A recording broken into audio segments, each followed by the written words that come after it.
phone about this guy just saying we can or we work or we do this, and they just.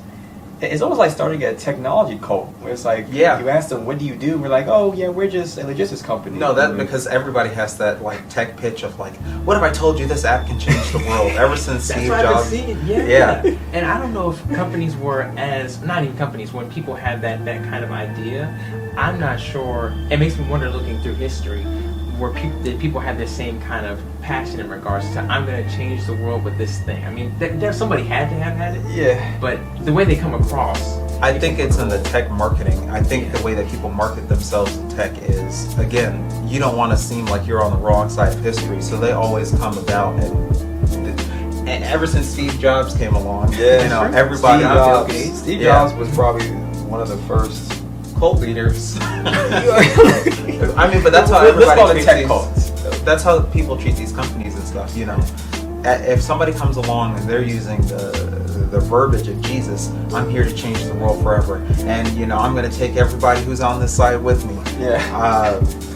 If you were to just replace that with any cult leader, it would sound the same. Right. This is how every tech company pitches their app, and it's a little scary. It's an app like people simply can't live without it. It's like life was not good before this app was invented. Right. And that's what's crazy. That's almost a way to have them think, to get you to think that you need something that you never needed in the first place. Because we've made it from farming, hunting and gathering. So clearly we made it this far without the app. Without just the internet idea. So the fact that I think, okay, hold on. I don't want to segue to farming or nothing, anything like that. But anyway, with technology that good and bad, and having them, as you mentioned, with the different faces of these big companies are, it's good. It's a lot of good, and there's just a lot of danger that comes along with it too. Yeah. Mm-hmm. You got to really kind of sell the Kool-Aid in a way if you want to get somebody to say, here's $10 billion, like they did with the guy, I forgot his name, Adam something, who basically what happened is there's this big investment like fund in, I want to say it's China, right? I'm gonna look it up. It's called Softbank. Softbank had a $10 billion like cash pile, and they gave WeWork, I want to say what did I say, 10 billion? 10 billion. No, they have a $100 billion cash pile. And they gave WeWork $10 billion. The fact of the matter is that WeWork was mostly just like this group of people who just went out and partied and did all this stuff. They threw these huge office parties, these like rented out private islands for retreats and all their employees and stuff. But their tech product actually didn't deliver. They were promising like a life-changing, world-changing, I guess, processing system, but all they really had was a brand. I'm reading it right now, and the New York Times literally called the company's failed effort to go public, an implosion unlike any other in the history of startups. It was that bad. It was almost like a Ponzi scheme. That's wild. That's really wild, because there's all these different companies out there, and as we were mentioning too, the not just figureheads, right?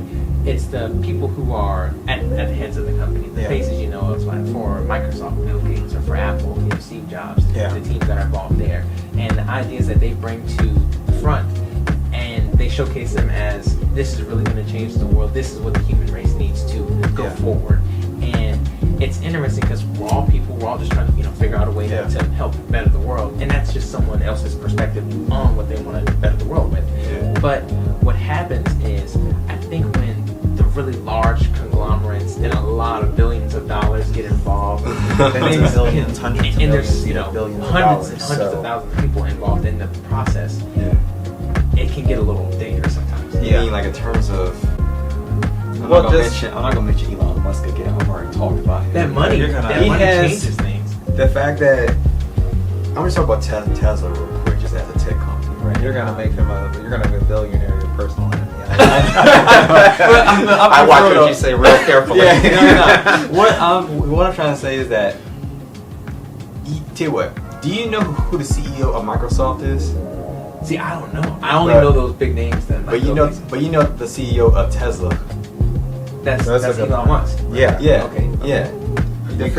I don't know the CEO, the name of my bank is, but I know who Elon Musk is. The CEO is essentially a celebrity, and again, the whole thing with the Bitcoin and Dogecoin, him making slight comments literally drove the prices of those up 10%. I can't tell you exact numbers because like plenty of occasions. But even when Elon Musk even said the two negative things about a Bitcoin a few months ago, the prices went down like $20,000. I'm saying he wasn't the only factor, but he definitely did help drive it. Yeah. Just off of his comments on Twitter. Just look what happened with Dogecoin. You know, when you have that much power and you can literally just change the landscape of a financial institution or just even the world. Affect people's buying habits, really. Yeah. Because, and that's the other side of like the technology is just going to respond to whatever the people are doing. Right. He understands that, and you know, the reason why he's going viral and stuff isn't because he's going on these marketing campaigns. And you've always said, you know, that he says marketing departments and stuff like that are just kind of not necessary. Yeah, in fact, no PR Tesla has and no stuff PR like that. company at all. Wow. So any information that you I've get never out seen a Tesla, commercial other they than have the no commercials, internet. no billboards, like you said, and nothing on the internet. It's also just name. Like everyone, Yeah.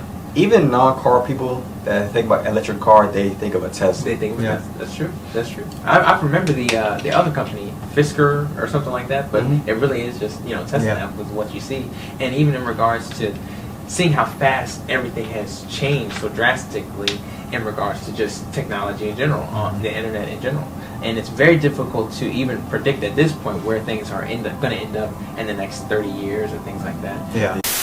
And again, I'm not going to point out any celebrities specifically, mainly because I don't want their fan bases to, Yeah. to latch Actually, on me. no, the writing is not bad. We get to be pissed. Hey, I'm not one of the people that believes no publicity is bad publicity. I believe in bad publicity.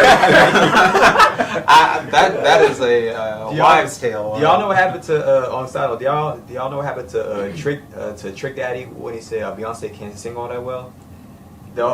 So the rapper Trick Daddy said some negative comment about Beyonce. I think he said he didn't think that she could sing all that well.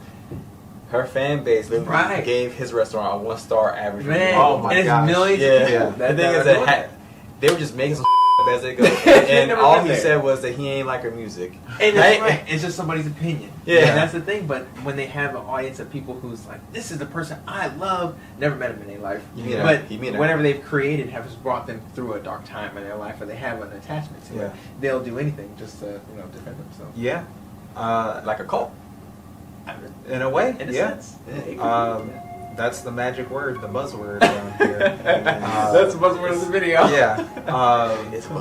It's a buzzword everywhere now. But it's almost like, in a weird way, like a reverse cancel culture.